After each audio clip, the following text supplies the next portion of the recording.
Welcome to $1 Billion Meeting.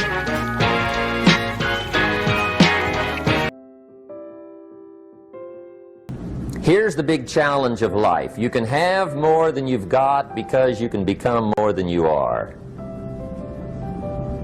That's the challenge.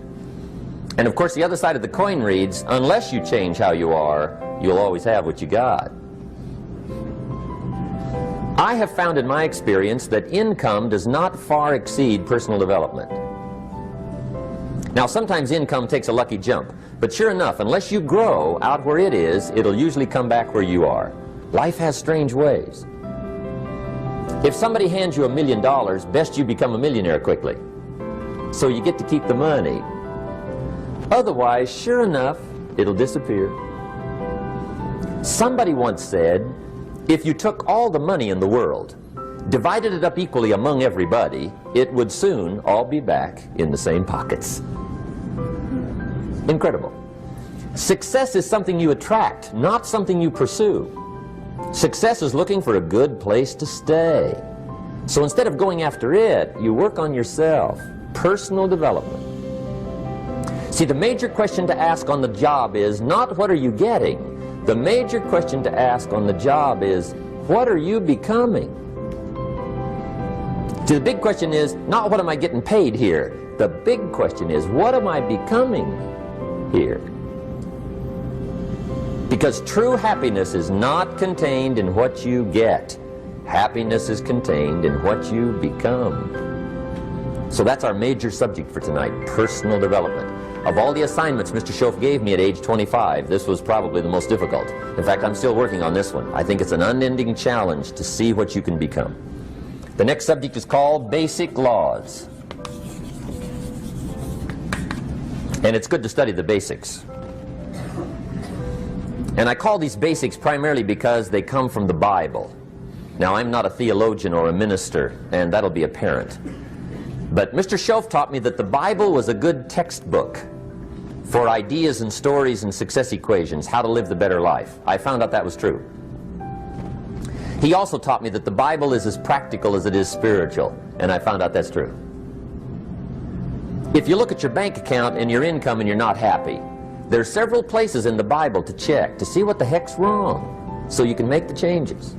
And we're going to cover some of those tonight, called basics. Okay. The next subject is my favorite, setting goals. Mr. Schoaf taught me how to set goals. What a favor that was. One morning at breakfast, shortly after I met him, he said, Jim, let me see your current list of goals and let's go over them and talk about them. He said, maybe that's the best way I can help you get a better direction started.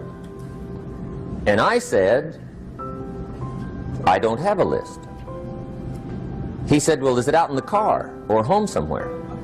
I said, no, sir. I don't have a list anywhere. He said, well, young man, that's where we got to start. He said, I can tell you right now, if you don't have a list of your goals with you, he said, I can guess your bank balance within a few $100s. Which he did. And that got my attention. I said, you mean my bank balance would change if I had a list of goals? He said, drastically. That day I became a willing student how to set goals. And sure enough, learning how to set goals changed my life. And I often wondered why no one had ever taught me how to set goals up until age 25. I went to high school, but if they offered it, I missed it. I went to college for a year, never heard it. I worked for Sears. Really? And to my knowledge, Sears never taught it.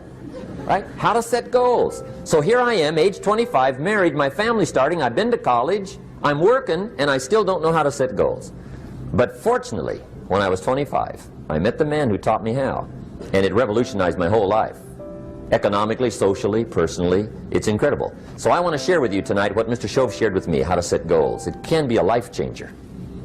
Okay. The next subject is the negative part of the seminar. Life is part negative, so we got to talk about the negative. And this subject is called diseases of attitude. Diseases of attitude. There's a lot of things that can wreck your chances to do well. We live in a rather dangerous world, so you got to be not only wise, you got to be careful. Now, attitude diseases are just as bad as physical diseases, right? High blood pressure, heart trouble. I mean, a lot of things lace your chances to do well. So you've got to be careful. And attitude diseases are deadly. I mean, they'll destroy all the good things you start. Okay? So we'll go through those attitude diseases, how to spot them, how to look for them, what they are, and the cure. And I'm a pro on these because I've had them all, so I can give you excellent advice on these. Now, the last subject we're going to consider tonight is called the day that turns your life around. The day that turns your life around. And under this subject, we're going to talk about the emotions that can change your life. Human beings are emotional creatures, and emotions are powerful for life change. Now, of course, emotions are so powerful they can go either way on you. Emotions can either build or destroy.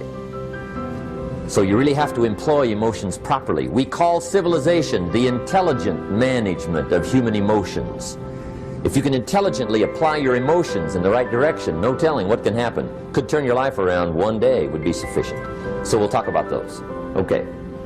Now that's a lot to cover in one evening, but we'll keep at it here and see if we can't get it all done. I'd like to have you now jot down the theme of the seminar. Every seminar should have a theme, I guess. We've got one. It's on some of our literature if you happen to notice it, but if you didn't, for your notes, here it is. The theme of the seminar goes like this: the major key to your better future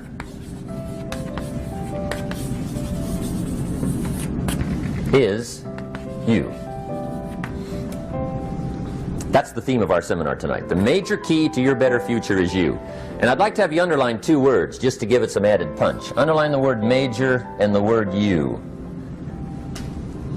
so that it reads, the major key to your better future is you. Now, my first suggestion is transfer this to a card or something where you can put it up where you can see it every day. Preferably put it up where you can see it at the beginning of the day, before you go off to put the day together. This is a good phrase just to glance at, to keep in mind as you're putting the day together. It's called the silent seminar. If you'll just let this talk to you during the day, I found it to be tremendously helpful. The major key to your better future is you. For a big share of my life now, I didn't have this one quite figured out. Among a lot of things I didn't have quite figured out. Many things used to puzzle me back in those early days. I used to wonder why two people could work for the same company, one make twice as much money. Now see, that used to puzzle me. And maybe they were the same age, graduated from the same school, live in the same community, work for the same company, with the same products and the same services. They've got the same traffic, the same problems, and one makes $1,000 a month, the other one makes $2,000 a month. Now that was my puzzling question. Why would this long list be the same and the money twice as much? I asked, what's the difference between $1,000 a month and $2,000 a month? And I don't mean $1,000 a month, right? I could figure that out. But what makes the difference? Why would one person do twice as well, 3 times as well? Speaking economically. Now I know there's more than one way to do well. I understand that. But in this little narrow area called compensation, what's the difference? Well, back then, with my faulty thinking, I'm trying to reason it out. I thought, well, maybe time makes some of the difference, right? Some people do better because they have more time. I used to say, Harold ought to be able to do well. He's got a lot of time. If I had all of Harold's time, I could do well. Now, that's got to be dumb, right? Number one, you can't get somebody else's time. A guy says to me one time, he says, you know, if I had some extra time, I could make some extra money. I said, then forget it. There isn't any extra time. Hey, when the clock strikes 12 midnight, that about wraps it up, right? I mean, you can look around the gongs there for a little more, but it's over. You say to the guy, what are you doing? He says, I'm looking for extra time. See, they'll come and take you away, right? There isn't any more time. Now, if you can't get more time, which you can't, what could you get more of that would make a difference in economic results? And here's the key word. Make it a part of your notes. We're going to consider it tonight. The word is value. And I have a little phrase for